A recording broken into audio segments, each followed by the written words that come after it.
तो देखिए, जर्मनी में चल रहे म्यूनिक सिक्योरिटी समिट में वैसे तो सब्जेक्ट रूस यूक्रेन युद्ध है, लेकिन नेटो चीफ स्टोल्टेनबर्ग ने एक बड़ी बात कही है। उन्होंने कहा है कि रूस यूक्रेन की दोस्ती पूरी दुनिया के लिए खतरा बनती जा रही है। उन्होंने ये भी कहा कि दोनों देशों का गठबंधन दुनिया भर के लोकतांत्रिक देश और उनकी आजादी के लिए बहुत बड़ा खतरा है।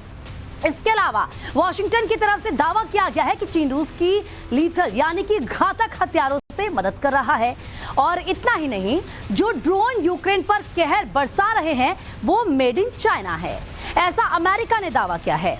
रूस चीन के बीच बन रहे समीकरण और नेटो अमेरिका के दावों के बीच बड़ा सवाल यह है कि क्या रूस चीन की दोस्ती विश्व युद्ध कराकर ही मानेगी?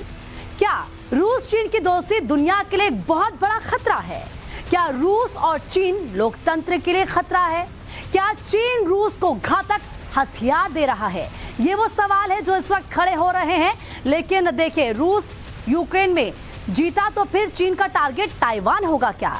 ये एक बहुत बड़ा सवाल है। ये वो सवाल है जो इस वक्त खड़े हो रहे हैं, जो हर किसी के जहन में है। लेकिन इस बीच एक बड़ी खबर आपको बता दें, बड़ी खबर ये मिल रही है कि रूस चीन की दोस्ती पर नेटो की चेतावनी है। नेटो ने चेतावनी दी है, रूस और चीन लोकतांत्रिक देशों के लिए एक बहुत बड़ा खतरा है। तानाशाही ताकतों के खिलाफ एकजुट होना ही होगा, ये कहा जा रहा है। और रूस और चीन के गठजोड़ पर नजर बनाए हुए हैं। जो दोस्ती है रूस और चीन की, उसको लेकर ये माना जा रहा है कि क्या ये दोस्ती पूरे विश्व के लिए खतरा है, क्योंकि उनकी नजदीकियां और जो ये गठजोड़ है कहीं ना कहीं ये खतरा बनता हुआ नजर आ रहा है। ऐसे में नजर भले ही अमेरिका के इस पर हो, लेकिन ये माना जा रहा है कि ये पूरे विश्व के लिए बहुत बड़ा खतरा है। तो चलिए आगे बढ़ते हैं और आपको बताते हैं कि नेटो चीफ ने और क्या कुछ कहा है। ये देखिए, एक एक पॉइंटर हम आपको यहाँ पर समझाते हैं। रूस चीन की करीबी दुनिया के लिए चिंता की बात है, ये कहा जा रहा है। इसके अलावा जो दूसरा बड़ा मुद्दा है वो ये कि लोकतंत्र और आज़ादी के लिए रूस और चीन खतरा है। ये माना जा रहा है कि इनकी दोस्ती सही नहीं है। लोकतांत्रिक देशों को एकजुट होकर मुकाबला करना होगा। ये कह रहे हैं कि अभी समय है, सब एकजुट हो जाएं, वरना बहुत देर हो जाएगी। ये खतरा बढ़ गया तो फिर कुछ भी करना मुश्किल होगा। इसके अलावा जो और सवाल इस वक्त जहन में उठ रहे हैं वो ये कि यूक्रेन मसले पर चीन ने खुद को न्यूट्रल दिखाया है। हालांकि चीन, आप जानते हैं किस तरीके से वो न्यूट्रल होने की बात तो करता है, लेकिन तस्वीरें सबके सामने, युद्ध को न्यूट्रल दिखाकर रूस से दोस्ती चीन बढ़ा रहा है। और उसकी दोस्ती जिसकी हम चर्चा कर रहे हैं वो सबके लिए, पूरे विश्व के लिए खतरा साबित हो सकती है। रूस चीन के गठबंधन पर नेटो की पैनी नजर है। नेटो ने नजर बनाई हुई है इस दोस्ती के लिए, क्योंकि ये दोस्ती पूरे विश्व के लिए सही नहीं है। और इस बीच एक बड़ी खबर आपको बता दें, रूस चीन की दोस्ती पर अमेरिका ने बड़ा दावा किया है। अमेरिका के विदेश मंत्री एंटनी ब्लिंकन का यह दावा है कि रूस को घातक हथियार चीन दे रहा है। यह बात अमेरिका कह रहा है। वेपन सप्लाई पर अमेरिका की चीन को बकायदा चेतावनी भी है। वार्न किया जा रहा है, चीन को अलर्ट भी किया जा रहा है कि आप सुधर जाइए। रूस की मदद से अमेरिका और चीन के रिश्ते बिगड़ेंगे। अमेरिका ये साफ कह रहा है चीन को कि जिस तरीके से वेपन्स को सप्लाई किया जा रहा है वो सही नहीं है। इससे कहीं ना कहीं अमेरिका और चीन के रिश्ते पर असर पड़ेगा और जो दोनों के बीच रिश्ते हैं वो खराब होंगे। लेकिन इस बीच एक बड़ी जानकारी मिल रही है, ईरानी ड्रोन के बाद चाइनीज ड्रोन की एंट्री हो चुकी है। यूक्रेन वॉर में चाइनीज ड्रोन से अटैक किया गया है। चाइनीज ड्रोन का इस्तेमाल रूस कर रहा है, ये बात यूएसए कह रहा है। ईरानी ड्रोन, इसीलिए आपको याद होगा किस तरीके से खूब कोराम उसने पूरे युद्ध में मचाया। और सबसे ज्यादा अगर किसी ड्रोन का इस्तेमाल किया गया और ड्रोन का ही इस्तेमाल इस युद्ध में किया गया तो वो ईरानी ड्रोन था। वो कितना ज्यादा घातक। लेकिन अब उसके बाद चाइनीज ड्रोन की एंट्री इस युद्ध में हो चुकी है। यूक्रेन वॉर में चाइनीज ड्रोन से बकायदा यूक्रेन पर अटैक किया जा रहा है। यूक्रेन की आर्मी को निशाना बनाया जा रहा है और ये बात यूएसए ही कह रहा है। इसीलिए कहा जा रहा है कि जो रूस और चाइना की दोस्ती है, चीन की दोस्ती है, वो सही नहीं है, वो पूरे विश्व के लिए खतरा है। और अब देखिए, चाइनीज ड्रोन्स का इस्तेमाल भी बकायदा किया जा रहा है। एक के बाद एक अटैक उन ड्रोन के जरिए किया जा रहा है। पहले ईरानी ड्रोन और अब इस कड़ी में शामिल हो चुका है चाइनीज ड्रोन। यानी कि यूक्रेन की मुश्किलें यहाँ पर बढ़ रही है। हालांकि यूएसए साफ तौर पर कह रहा है कि अगर इसी तरीके से चाइना रूस की मदद करेगा तो फिर जो रिश्ते हैं वो खराब हो जाएंगे अमेरिका के साथ। और चलिए अब आपको बताते हैं कि आखिर वो कौन कौन से देश हैं जो खुलकर रूस के साथ हैं और लगातार वेपन सप्लाई कर रहे हैं। एक एक देश हम आपको बता दें। सबसे पहला देश जो इस कड़ी में आता है वो ईरान है। ईरान के हथियारों को पूरी दुनिया जानती है। जिस तरह से ईरानी ड्रोन ने युद्ध के 1 साल में यूक्रेन में तबाही मचाई है, वैसी तबाही तो रूस की किसी मिसाइल ने नहीं मचाई। इसके बाद दूसरा नाम नॉर्थ कोरिया का है। तानाशाह किम जोंग भी रूस के साथ खड़ा है और किम जोंग ने ट्रेन के जरिए पुतिन को हथियारों की खेप भेजी थी, जिसका सैटेलाइट इमेज से खुलासा भी हुआ था। हथियारों से लैस ट्रेन नॉर्थ कोरिया से रूस की तरफ ट्रेवल कर रही थी। तीसरा नाम है चीन। चीन दिखा तो ये रहा है कि वो युद्ध में न्यूट्रल है, लेकिन कहीं ऐसा नहीं है। वो रूस के साथ ही खड़ा नजर आता है। चीन ने एक बार रूस के यूक्रेन पर हमले की निंदा नहीं की, एक बार भी उसकी तरफ से निंदा नहीं की गई। और अब खबर यह है कि चाइनीज ड्रोन यूक्रेन में बम बरसा रहे हैं। चौथा नाम इस लिस्ट में बेलारूस का है। बेलारूस तो खुलकर रूस के साथ खड़ा है, ये पूरी दुनिया जानती है। पुतिन जैसे इशारा कर देंगे, बेलारूस युद्ध में कूद जाएगा। तो ये वो देश हैं जो रूस के साथ लगातार खड़े हैं। और इस वक्त हमारे साथ ज्यादा बातचीत के लिए retired major general AK Srivastava जुड़ चुके हैं, डिफेंस एक्सपर्ट है। सर बहुत बहुत स्वागत है आपका टाइम्स ऑफ भारत पर। सबसे पहले क्योंकि लगातार हम अपने दर्शकों को चीन और रूस की बढ़ती दोस्ती के बारे में बता रहे हैं, सर ये कितना ज्यादा खतरनाक पूरे विश्व के लिए हो जाएगा? हालांकि अमेरिका वार्न कर रहा है चीन को। हाँ बिल्कुल, देखो ये सच्चाई है कि अगर रूस के साथ खड़ा है तो ये 4 देश हैं, जैसा आपने बहुत ठीक बताया। उसके अंदर चीन है, ईरान है, नॉर्थ कोरिया और बेलारूस है।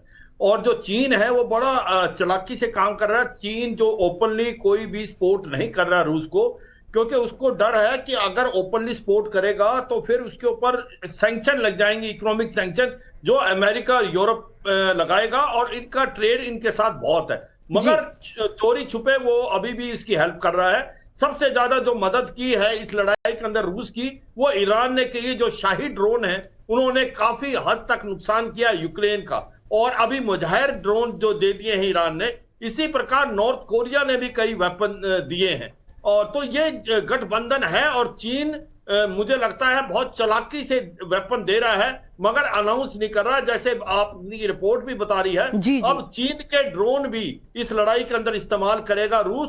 और फिर ये साफ दिखेगा कि अभी चीन ने हथियार देने में स्टार्ट किए, मगर इसमें कोई शक नहीं, चीन पहले दिन से ही रूस के साथ खड़ा है। और ये कहते हैं एनमीज एनमीज माय फ्रेंड, तो ये अमेरिका के दोनों दुश्मन हैं, दोनों इकट्ठे हैं, और ये एक वर्ल्ड की शांति के लिए बहुत बड़ा खतरा है। ठीक है, बिल्कुल सर, मैं आपके पास लौटूंगी, लेकिन इस बीच एक बड़ी खबर अपने दर्शकों को बता दें। खबर यह है कि 24 फरवरी पर यूक्रेन इंटेलिजेंस का बड़ा दावा सामने आया है। यूक्रेन के पास रूस के हथियारों का जमावड़ा है। यूक्रेन बॉर्डर से 200 किलोमीटर के दायरे में इनको तैनात किया गया है।